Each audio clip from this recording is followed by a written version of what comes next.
बिस्मिल्लाहिर्रहमानिर्रहीम गाइस। उम्मीद करता हूँ आप सब खैरियत से होंगे। मेरा नाम है मोहम्मद अली और आज हम अपना अकाउंटिंग का फ़र्स्ट सेशन स्टार्ट करेंगे। Icom accounting part 1 chapter number 2 से हम स्टार्ट करेंगे बेसिक अकाउंटिंग इक्वेशन से। तो क्वेश्चन नंबर 1 है जी हमारे पास, show the effects of following transactions on accounting equation. सबसे पहले मैं आपको बताता चलूँ कि जो अकाउंटिंग इक्वेशन का फॉर्मेट है वो कुछ इस तरह से बनेगा, आपकी स्क्रीन पर आ रहा होगा। जिस नाम से क्वेश्चन स्टार्ट हो रहा है, like mister Ali started business, in this question we can see that mister Ali से के नाम से बिज़नेस स्टार्ट हो रहा है। तो जिस नाम से बिज़नेस स्टार्ट होगा, जो बिज़नेस रन कर रहा होगा उस नेम से स्टार्ट करेंगे। मिस्टर अली के नाम से आएगा स्टार्ट मिस्टर अली। उसके बाद अकाउंटिंग इक्वेशन बनाई जा रही है तो अकाउंटिंग इक्वेशन करेंगे और उसके बाद जिस मंथ के लिए होगी अकाउंटिंग इक्वेशन उस मंथ के लिए वो लिख देंगे कि for the month of this month, like you can say June, August, September, anything. और उसका फॉर्मेट कुछ इस तरह से बनेगा। फर्स्ट ऑफ ऑल एसेट्स, जो अकाउंटिंग इक्वेशन है वो आप सब के लिए जानना ज़रूरी है कि एसेट्स इक्वल होते हैं लाइबिलिटीज़ के और ओनर्स इक्विटी के। अगर एसेट्स हमारी लाइबिलिटी और ओनर्स इक्विटी के इक्वल हों, then we can say that our accounting equation is balanced, and this is called as accounting equation, that assets should be equal to liabilities plus owners equity. Got it guys? तो assets बताता चलूँ साथ साथ आपको कि assets क्या होते हैं। एसेट्स कोई भी टेंजिबल चीज़ या इनटेंजिबल चीज़ हो सकती है। Assets are the properties and possessions of a business that may be tangible or intangible. Tangible you can say that having physical existence, जिनको हम physically touch कर सकते हैं, और intangible जिनको physically touch नहीं कर सकते, इनको हम कहते हैं एसेट्स। और लाइबिलिटीज़ हमारी डेट्स और ऑब्लिगेशंस होती हैं, इनको इसको लाइबिलिटीज़ कहा जाता है। उसके बाद आते हैं ओनर्स इक्विटी पे। ओनर्स इक्विटी हमारी इन्वेस्टमेंट होती है जो हमने बिज़नेस रन करने के लिए, बिज़नेस स्टार्ट करने के लिए, बिज़नेस में जो इन्वेस्टमेंट करते हैं वो सारी हमारी ओनर्स इक्विटी में आती है। मेनली इसमें कैपिटल आता है जो भी हम इन्वेस्टमेंट करते हैं बिज़नेस में। तो आइए सबसे पहले अपना पहला क्वेश्चन स्टार्ट करते हैं। तो फर्स्ट क्वेश्चन में, फर्स्ट पार्ट में जो पहली ट्रांजैक्शन हुई है उसके अंदर वो कह रहा है कि जी Mr Ali started business with cash ₹84,000। तो अब देखना ये है कि पहले पूरा क्वेश्चन रीड अप करेंगे। फुल क्वेश्चन रीड अप करने के बाद अब देखेंगे कि इसके अंदर कौन कौन सी चीज़ें एसेट्स हैं, कौन कौन सी चीज़ें लाइबिलिटीज़ में आ रही हैं, कौन कौन सी ओनर्स इक्विटी में। तो जिस तरह से cash we know it is are asset, तो कैश को हमने एसेट में लिखा हुआ है, स्क्रीन पर आप देख सकते हैं। Goods are our asset, furniture is also are asset. तो इन तीनों चीज़ों को हमने एसेट्स में लिखा हुआ है बिकॉज इस अकाउंटिंग इक्वेशन में ये तीन चीज़ें यूज़ हो रही हैं। उसके बाद आ जाए लाइबिलिटीज़। लाइबिलिटीज़ के नीचे मैंने कुछ नहीं लिखा बिकॉज इस क्वेश्चन के अंदर कोई डेट नहीं है, कोई ऑब्लिगेशन नहीं है। एंड ओनर्स इक्विटी, ज़ाहिर बात है बिज़नेस रन किया है, बिज़नेस स्टार्ट कर रहे हैं तो ओनर्स इक्विटी तो लाजमी होगी, कैपिटल तो लाजमी होगा, कोई ना कोई इन्वेस्टमेंट तो लाजमी की होगी, तो कैपिटल लिखती है। अब आते हैं पहली ट्रांजैक्शन की तरफ। जी पहली ट्रांजैक्शन है जी Mr Ali started business with cash ₹84,000। इसके अंदर बिज़नेस स्टार्ट हुआ, ज़ाहिर बात बिज़नेस स्टार्ट करने के लिए कैश उसने इन्वेस्ट किया है।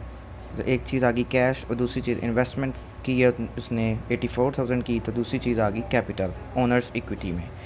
तो हमेशा याद रखिएगा जब भी आपने इन्वेस्टमेंट करनी है, जब भी आपने बिज़नेस रन करना है, तो इसके लिए एक ही एंट्री होती है, कैश डेबिट और कैपिटल क्रेडिट। यानी कि आपके पास कैश, अकाउंटिंग इक्वेशन में आप देख सकते हैं कि कैश जो है आप दे रहे हैं बिज़नेस में, बिज़नेस को कैश दे रहे हैं और बिज़नेस में आपके कैश बढ़ रहा है, कैश बढ़ रहा है और बिज़नेस के अंदर 84,000 से आपकी इन्वेस्टमेंट भी बढ़ रही है। लाइक 84,000 से कैश में इंक्रीज़ हो रहा, बिज़नेस में इंक्रीज़ हो रहा, और बिज़नेस में ज़ाहिर बात बिज़नेस में इन्वेस्टमेंट की है तो इधर इन्वेस्टमेंट आती है कैपिटल में, तो कैपिटल में भी 84,000 से क्या करेंगे, इंक्रीज़ करेंगे। इस तरह से आप देख सकते हैं कि हर ट्रांजैक्शन वाइज एसेट्स और लाइबिलिटीज़ एंड ओनर्स इक्विटी की साइड बैलेंस होगी। 84,000 से कैश इधर ऐड अप हुआ, 84,000 से कैश इधर कैपिटल में ऐड अप हुआ, because mister Ali started business with cash 84,000 से उसने कैश बढ़ाया बिज़नेस में, जिस वजह से उसकी इन्वेस्टमेंट बढ़ी बिज़नेस में। सो 84,000 ऐड किया कैपिटल में। Got it guys? तो गाइस अब आते हैं सेकंड ट्रांजैक्शन की तरफ, जो कि है ही परचेज गुड्स फॉर कैश ₹13,000। यानी कि मिस्टर अली ने गुड्स खरीदी 13,000 की और उनके बदले उसने क्या पे किया? कैश। यानी कि कैश पे किया है उसने गुड्स ख़रीदने के लिए, जिस वजह से हमारे बिज़नेस में 13,000 की गुड्स ऐड अप हुई हैं, जो कि आप देख सकते हैं स्क्रीन पर। मैंने गुड्स 13,000 से ऐड कर दी हैं और 13,000 उसने कैश पे किया, जिससे 13,000 हमारा कैश क्या हुआ? कम। और इस ट्रांजैक्शन का अफेक्ट सिर्फ एसेट साइड पर आया और आप देख सकते हैं 13,000 माइनस है और 13,000 प्लस है, जिससे अफेक्ट पूरा नील हो गया। और आपको नज़र आ सकता है कि एसेट्स अगेन लाइबिलिटीज़ और ऑनर्स इक्विटी के इक्वल ही हैं। इससे हमें प्रूव होता जाएगा कि that our question is being done right. So हमें हर ट्रांजैक्शन के बाद उसका बताना है बैलेंस, जो कि हम लिखते जाएंगे। हर ट्रांजैक्शन के बाद अलग बैलेंस लिखेंगे, जिससे प्रूव होता जाएगा कि एसेट्स इक्वल आ रहे हैं लाइबिलिटीज़ और ओनर्स इक्विटी के। सो 71,000 का बैलेंस इधर आएगा प्लस 71,000 एंड इधर 13,000 इसी तरह से नीचे आ जाएगा। और आप देख सकते हैं कि लाइबिलिटीज़ में आएगा कुछ भी नहीं, कोई लाइबिलिटी नहीं थी एंड 84,000 इसी तरह से लिख दिया। अब आते हैं हम थर्ड ट्रांजैक्शन की तरफ, जो कि है ही परचेज फर्नीचर कॉस्टिंग ₹2,000। यानी कि अब हमने फर्नीचर ख़रीदा है जिसकी कॉस्ट क्या थी? 2,000। तो आइए देखते हैं कि इसकी अकाउंटिंग इक्वेशन की एंट्री किस तरह से बनेगी। ही परचेज गुड्स फॉर कैश ₹13,000। ऊपर हमने देखा कि कैश पे माइनस हो रहा था, कैश कम हो रहा था, जिस वजह से माइनस किया। गुड्स ऐड अप हो रही थी, 13,000 से ऐड अप कर दी बिकॉज गुड्स हमने ख़रीदी थी। गुड्स से हमारा बिज़नेस ऐड अप हुआ था बिज़नेस में गुड्स का। सो इस थर्ड ट्रांजैक्शन में हमने फर्नीचर परचेज़ किया है जिसकी कॉस्ट क्या है? 2,000, जिसके बदले हमने 2,000 कैश पे किया है। सो हम 2,000 से कैश अप में ऐड करेंगे और कैश में 2,000 हम माइनस करेंगे एंड फर्नीचर में 2,000 ऐड अप करेंगे because we have purchase furniture का ऐड अप हुआ है हमारे बिज़नेस में और कैश 2,000 हमने पे किया है उसको, जिस वजह से कैश माइनस होगा। स्क्रीन पर आप देख सकते हैं। तो गाइज़ आप व्यू कर सकते हैं अपनी स्क्रीन पर कि -2,000 कैश पे किया हमने 2,000 से, उस माइनस कर दिया और फर्नीचर 2,000 से ऐड अप हुआ, तो फर्नीचर 2,000 से ऐड कर दिया और अफेक्ट फिर नील रहा।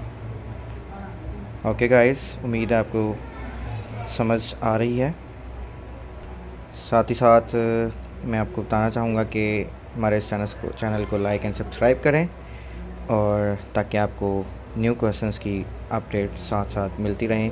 That could be very much helpful for you guys. तो लाइक एंड सब्सक्राइब लाजमी कीजिएगा गाइस।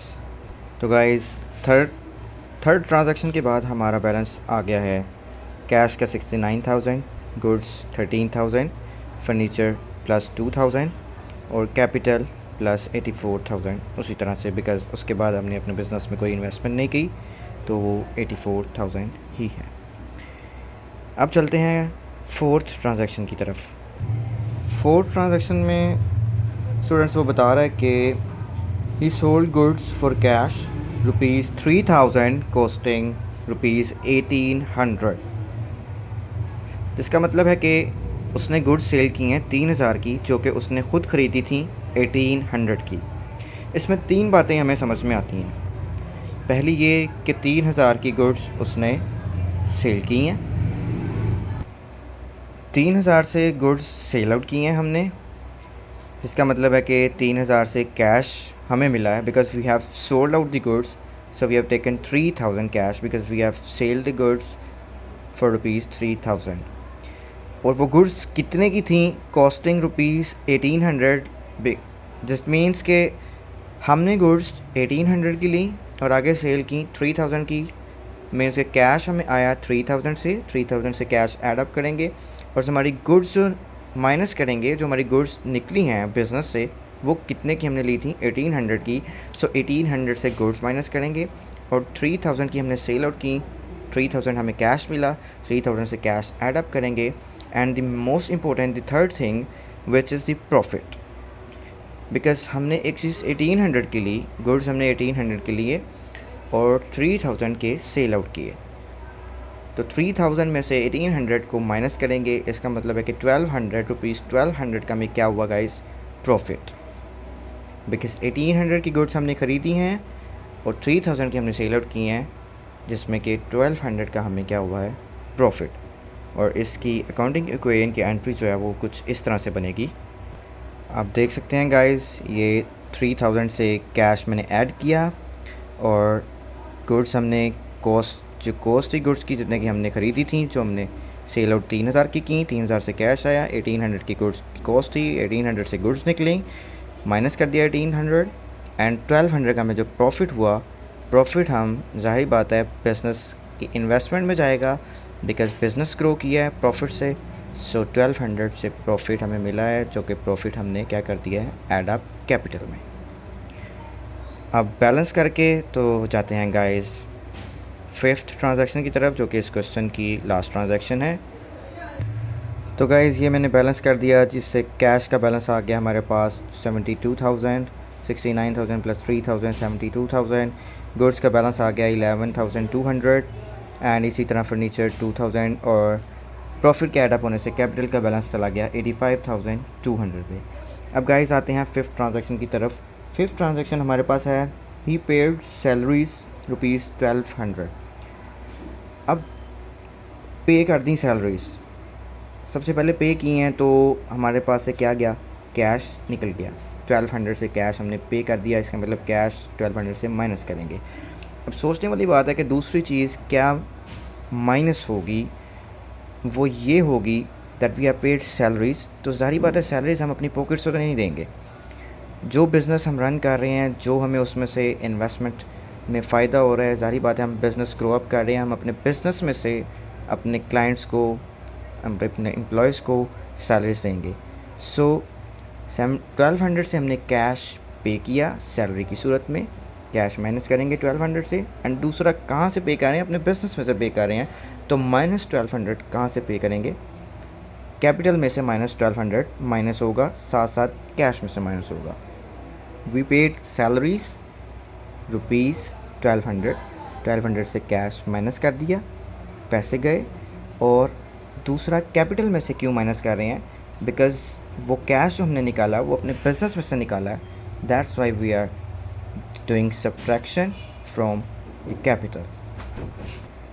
तो गाइस अब देख सकते हैं माइनस 1200 किया कैश में से और इसी तरह इधर माइनस 1200 किया ऑनर्स इक्विटी यानी कि कैपिटल में से, तो इसका इफ़ेक्ट भी क्या हो गया, इक्वल, कि माइनस 1200 एसेट्स में से क्या और माइनस 1200 ही हमारी लाइबिलिटीज़ प्लस ओनर्स इक्विटी में से क्या, जिससे इफेक्ट क्या हो गया, नील।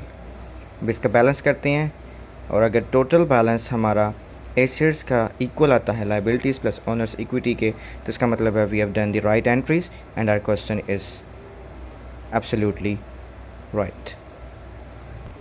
तो गाइस इस तरह से हमने बैलेंस किया अपनी इक्वेशन और 72,000 में से माइनस 1200 किए 70,800 हमारा कैश का बैलेंस आता है, 11,200 हमारा गुड्स का बैलेंस, 2,000 हमारा फर्नीचर का बैलेंस एंड 84,000 आता है हमारा कैपिटल का बैलेंस, जिसका टोटल करें 72,800 प्लस 11,200 ये बनता है 82,000। 82,000 में 2,000 ऐडअप करें तो हमारे पास आता है 84,000 एंड इधर का टोटल बैलेंस क्या आ रहा था, 84,000।